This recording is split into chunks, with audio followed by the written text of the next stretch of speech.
सुरुवात. मी आकांक्षा चावडेकर. तुम्ही पाहताय एबीपी माझा. या बुलेटिनमध्ये आपलं स्वागत आहे. बुलेटिनच्या सुरुवातीलाच आजची एक मोठी बातमी पाहूयात.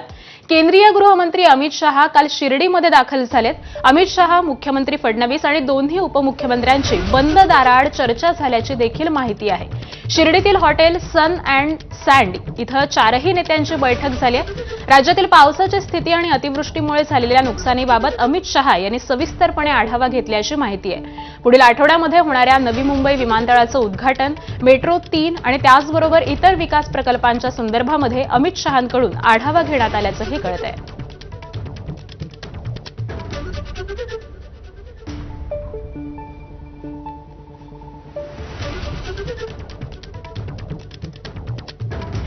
आणि यानंतर बातम्यांचा वेगवान पद्धतीने आढावा घेऊयात 8च्या अपडेट्समधून.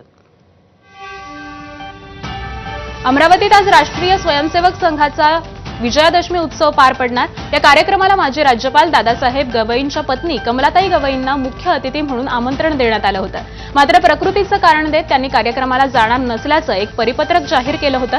कमलाताई या सरन्यायाधीश भूषण गवई यांच्या मातोश्री आहेत. आज संध्याकाळी 6:30 वाजता किरणनगर इथल्या नरसम्मा महाविद्यालयाच्या मैदानात हा विजयादशमी उत्सव पार पडणार आहे. त्यामुळे या कार्यक्रमाला मुख्य अतिथी कोण असणार हे पाहणं महत्त्वाचं ठरणार आहे. राष्ट्रीय स्वयंसेवक संघाचा आज अमरावतीमध्ये शताब्दी उत्सव साजरा करण्यात येणार आहे आणि या उत्सवामध्ये मुख्य अतिथी म्हणून सरन्यायाधीश भूषण गवई यांच्या मातोश्री कमलताई गवई ह्या राहणार होत्या. परंतु या आमंत्रणावरून अनेक वाद झाला आणि त्यानंतर अखेर कमलताई गवई यांनी पत्रक काढून संघाच्या कार्यक्रमाला जाणार नाही असं सांगण्यात आलं. परंतु खरं जर पाहिलं तर यावेळी कमलताई गवई या मुख्य अतिथी म्हणून आमंत्रित करण्यात आले होते. मात्र त्या आमंत्रणावरून जे वाद झाला होता, सोशल मीडियावर एक पत्रक त्यांच्या नावाने व्हायरल झालं होतं आणि त्यानंतर दुसऱ्या दिवशी कमलताई गवई यांनी प्रकृतीचं कारण देत संघाच्या कार्यक्रमात जाणार नाही असे पत्राद्वारे कळविले. त्यामुळे आज होणाऱ्या या संघाच्या कार्यक्रमात मुख्य अतिथी कोण राहणार हे आपल्याला पाहावं लागणार आहे. 6:30 वाजता सायंकाळी मुख्य सोहळ्याला नरसम्मय्या कॉलेजचा हा जो प्रांगण आहे या ठिकाणी कार्यक्रमाला सुरुवात होईल. कॅमेरामॅन अमोल देशमुखसह प्रणय निर्वाण, एबीपी माझा, अमरावती. पुढची बातमी आहे चंद्रपूरमधून. चंद्रपुरातील राजुरा मतदारसंघातील बोगस मतदार नोंदणी प्रकरणामध्ये मतदारसंघाचे माजी आमदार आणि शेतकरी नेते वामनराव चटप यांनी जिल्हा पोलीस अधीक्षकांना एक पत्र लिहिलंय. या पत्रामध्ये पोलिसांच्या एफआयआर मध्ये ज्या 7 संशयित मोबाईल क्रमांकावरून बोगस मतदान नोंदणी करण्यात आलेली आहे त्यातील काही नंबर हे भाजप कार्यकर्त्यांशी संबंधित असल्याचा आरोप हा करण्यात आलाय. पोलिसांनी या क्रमांकाशी संबंधित लोकांना तातडीनं अटक करावी अशी मागणी चटप यांनी केली आहे. तर दरम्यान या बोगस मतदार नोंदणी प्रकरणी अधिक माहिती देत आहेत आमचे प्रतिनिधी सारंग पांडे. हे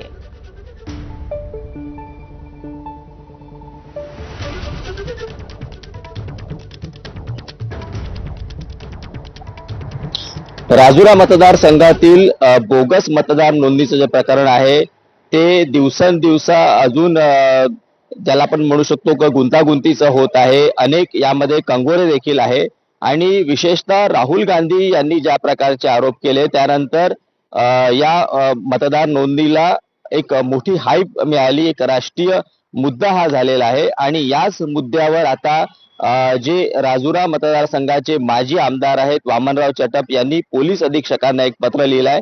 त्यांनी जे मुख्य मुद्दे आपल्या या पत्रामध्ये लिहिले आहेत त्यांचं असं म्हणणं आहे की या जी एफआयआर जी पोलिसांनी दाखल केलेली साधारण वर्षभर आधी त्यामध्ये 7 मोबाईल क्रमांक असे आहे ज्या मोबाईल क्रमांकांचा वापर करून हे बोगस मतदार जे आहे ते एनरोल करण्याचा प्रयत्न झाला आणि याच 7 क्रमांकांवर बोट ठेवलेला आहे वामनराव चटप यांनी. नेमकं या लोकांना पोलीस का अटक करत नाही? पोलिसांनी यांना अटक करावी, यांची चौकशी करावी जेणेकरून ही जी ट्रेल आहे किंवा यामागे नेमकं मास्टर माइंड कोण आहे, कोणाच्या सांगण्यावरून ही इतक्या मोठ्या प्रमाणात बोगस मतदार नोंदणी करण्याचा प्रयत्न झाला हे शोधून काढण्यात यावं.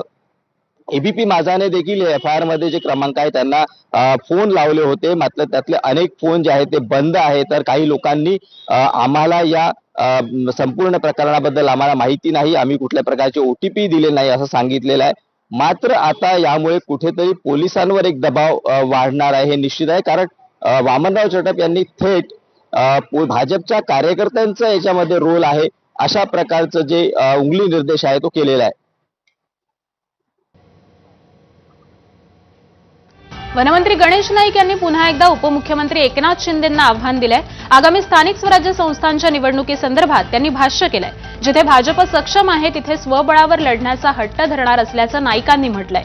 पालिकेच्या सर्व निवडणुका महायुती एकत्र लढवेल असं एकनाथ शिंदेंनी दसरा मेळाव्यामध्ये म्हटलेलं होतं. त्यावर गणेश नाईकांनी आपली भूमिका स्पष्ट केली आहे. दरम्यान नाईकांच्या वक्तव्यावर नरेश म्हस्केंनी देखील टीका केली आहे.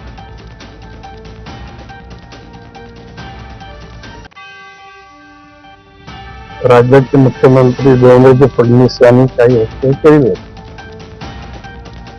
महायुतीमध्ये जर त्या ठिकाणी निवडणुकीला झालं तर आनंदच आहे. पण मी स्पष्टपणे सांगतो, ज्या ठिकाणी भाजपचे कार्यकर्ते सक्षम आहेत आणि जर त्यांच्यावर अन्याय होणार असेल तर मी राज्याच्या नेतृत्वाला निश्चितपणे त्या लोकांची बाजू मांडून जर गरज पडली तर स्वतंत्ररित्या लढण्याकरता त्या ठिकाणी मी त्यांना सांगेन. काही अतृप्त आत्मे नवी मुंबईतील चुकीच्या पद्धतीने आमच्या नेत्यांविषयी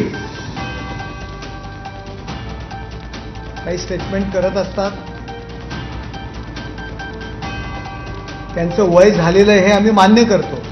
राजकारणामध्ये एखाद्याचा मत्सर असावा, एखाद्याबद्दल राग असावा, परंतु या स्तराला जर राग जात असेल तर ते चुकीचं आहे.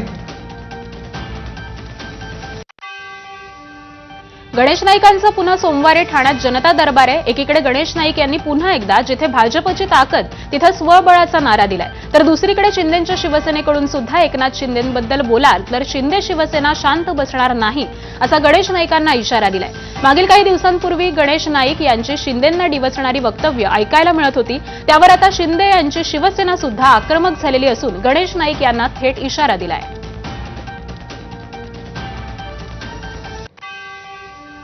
महाराष्ट्र लोकसेवा आयोगाची पदभरती प्रक्रिया गतिशील करून 2026 मध्ये मोठ्या प्रमाणावरती पदभरती करण्यात येणार असल्याची घोषणा मुख्यमंत्री देवेंद्र फडणवीस यांनी केली आहे. राज्य सरकारच्या प्रत्येक संवर्गातील पदं आणि त्यांच्या जबाबदाऱ्यांमध्ये कालानुरूप मोठ्या प्रमाणावरती बदल झालेला आहे आणि त्यामुळे राज्यातील सर्व संवर्गातील पदांच्या सेवा या प्रवेश नियमांमध्ये सुधारणा करण्यात येणार आहेत असंही त्यांनी सांगितलंय.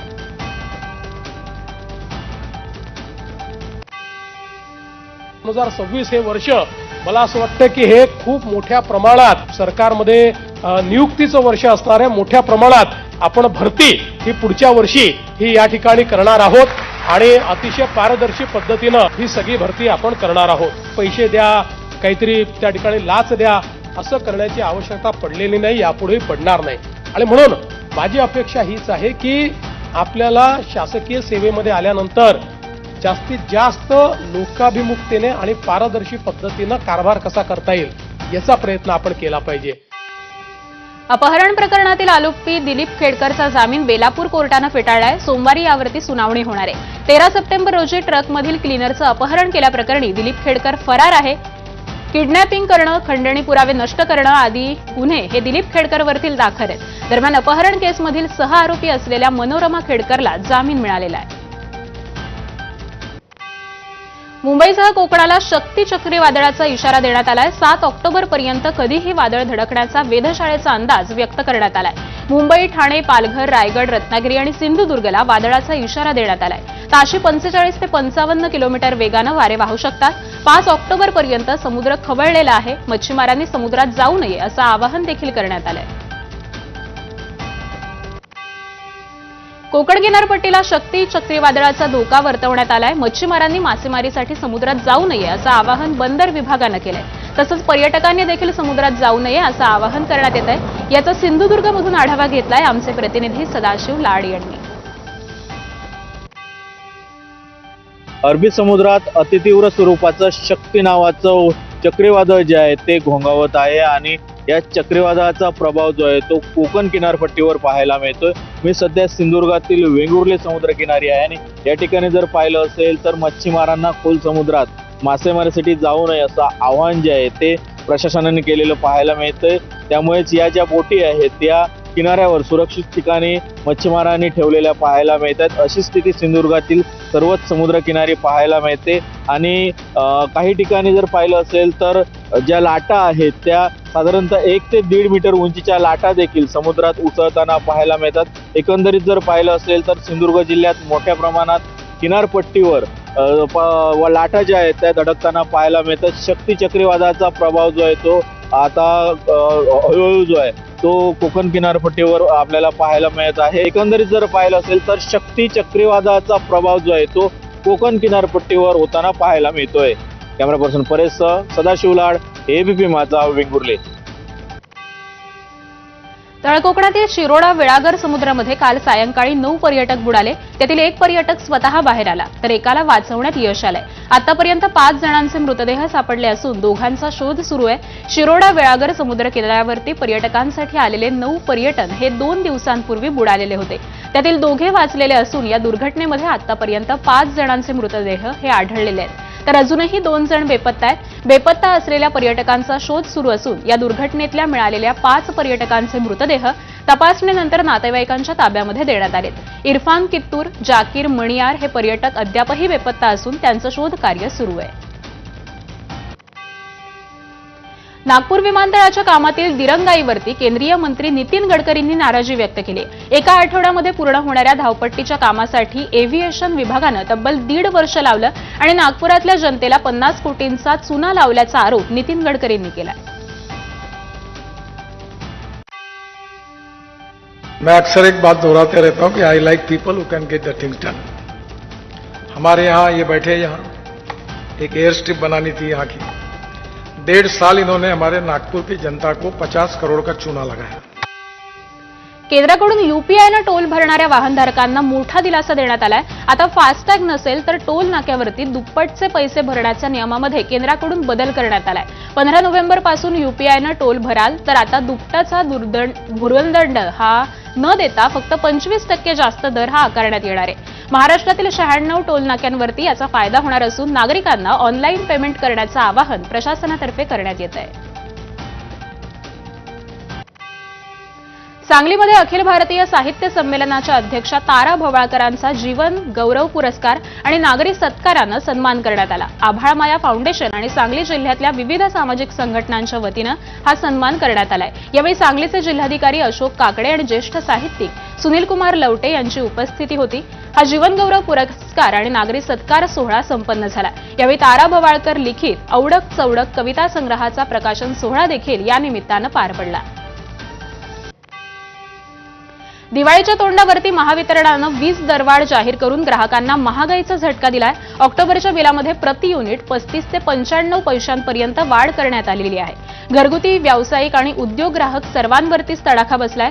सणासुदीत खरेदी खर्चावरती आता वीज बिलाच्या अतिरिक्त भाराचाही जोडला जाणार आहे. 1 ऑक्टोबर रोजी महावितरणानं एक सर्क्युलर जारी करून सप्टेंबरमध्ये झालेल्या वीज वापराबाबत इंधन समायोजन शुल्क आकारण्याचे आदेश दिलेले आहेत. 1 जुलैपासून महावितरणानं वीज दर कमी केल्याचा दावा करत नवीन दर हे लागू केलेले होते. मात्र लगेचच ऑगस्टपासून इंधन समायोजन शुल्क लादण्यास सुरुवात केली आणि आता सप्टेंबरसाठी देखील ही दरवाढ लागू करण्यात येणार आहे. याचा फटका हा सर्व प्रकारच्या ग्राहकांना बसणार आहे.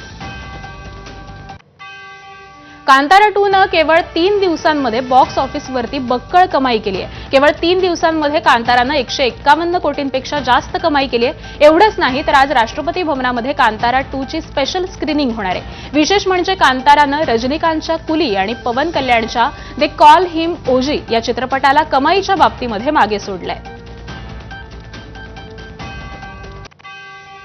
अमरावतीच्या गुरुकुंज मोझरीमध्ये राष्ट्रसंत तुकडोजी महाराजांच्या 57व्या पुण्यतिथी महोत्सवाला सुरुवात झाली आहे. हजारो गुरुदेव भक्तांनी सामूहिक ध्यान केलं. मोझरीतून तुकडोजी महाराजांच्या प्रतिमेची शोभायात्रा देखील काढण्यात आली. राष्ट्रसंत तुकडोजी महाराजांचं स्वातंत्र्य लढ्यामध्ये मोठ्या प्रमाणावरती योगदान होतं. त्यांनी लिहिलेल्या ग्रामगीता ही शेतकऱ्यांना अर्पण करण्यात आलेली होती. येत्या 11 ऑक्टोबरला तुकडोजी महाराजांना देश विदेशातील लाखो गुरुदेव भक्त मौन श्रद्धांजली वाहणार आहेत. तर 12 ऑक्टोबरला गोपाल काल्यानं या महोत्सवाची सांगता होईल. रायगड जिल्ह्यातील अलिबाग पोलीस ठाणे हद्दीमध्ये बनावट नोटा छपाई प्रकरणी मोठी कारवाई करण्यात आली आहे. पोलीस अधीक्षक आंचल दलाल यांच्या मार्गदर्शनाखाली ही कारवाई झाली आहे. अलिबागमधील मयेकरवाडा इथं संपूर्ण प्रकार समोर आल्यानंतर अलिबाग पोलिसांनी या घटनास्थळावर जाऊन धाड टाकली. या कारवाईमध्ये 4 लाखांपेक्षा अधिक रुपयांच्या बनावट नोटा आढळल्यात, तर अधिक तपासामध्ये एकूण 12 लाख रुपयांच्या बनावट नोटा ह्या जप्त करण्यात आल्यात. या प्रकरणी आरोपी भूषण विजय पतंगे याला अटकही करण्यात आली आहे. सांगलीच्या आटपाटीमध्ये हेलिकॉप्टरचं पूजन करण्यात आलं. आटपाटीचे जावई असलेले पण मूळचे कोल्हापूरचे असलेल्या शिवाजी पवार यांनी नुकतंच हेलिकॉप्टर घेतलंय. ते आपल्या सासरी हेलिकॉप्टरनं पत्नी शशिकला पवार यांच्यासह आलेले होते. यावेळी आटपाटीमध्ये प्रथमच हेलिकॉप्टरचं पूजन करण्यात येत असल्यामुळे नागरिकांनी यावेळी मोठी गर्दी केली होती. रायगड जिल्ह्याचे मुख्यालय असणाऱ्या अलिबाग वडखळ रस्त्याची अक्षरशः चाळण झाली आहे. रस्त्याची दयनीय अवस्था झाली आहे. अशातच जागोजागी पडलेल्या खड्ड्यांचा फटका हा सर्वसामान्य प्रवाशांसह अलिबाग आणि अलिशान वाहनं घेऊन जाणाऱ्या चालकांना देखील बसलाय. अलिबाग वडखळ रस्त्यावरील ठिकठिकाणी पडलेल्या खड्ड्यांमुळे BMW कार ही खड्ड्यामध्ये अडकली आहे. यानंतर संतापलेल्या मनसैनिकांनी या रस्त्याची दुरावस्था दाखवत चांगलाच धारेवरती धरलं.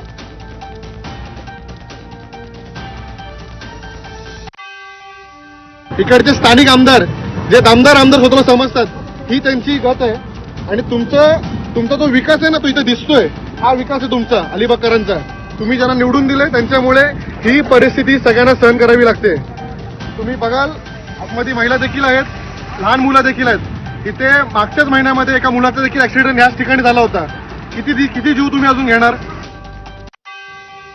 मध्य प्रदेशच्या छिंदवाडमध्ये कफ सिरपमुळे 17 मुलांचा मृत्यू झाल्यानंतर पोलिसांकडून मोठी कारवाई करण्यात आली आहे. मध्य प्रदेश, राजस्थान, तमिळनाडू आणि केरळमध्ये संबंधित औषधावरती बंदी घालण्यात आलेली असून मध्य प्रदेशच्या छिंदवाडा इथं स्रेशल फार्म्युलिस्टिक कंपनीविरोधात गुन्हा दाखल करण्यात आलाय. या प्रकरणामध्ये डॉक्टर प्रवीण सोनी यांना छिंदवाडा पोलिसांनी ताब्यात घेतलेलं असून त्यांच्यावरती ड्रग्ज अँड कॉस्मेटिक्स कायद्यासह भेसळ आणि दोषपूर्ण हत्येचे गंभीर असे गुन्हे दाखल करण्यात आले.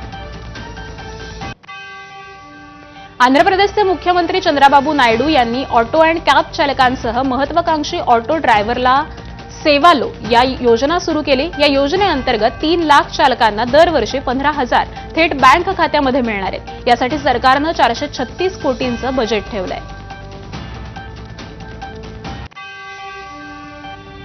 आणि यासोबतच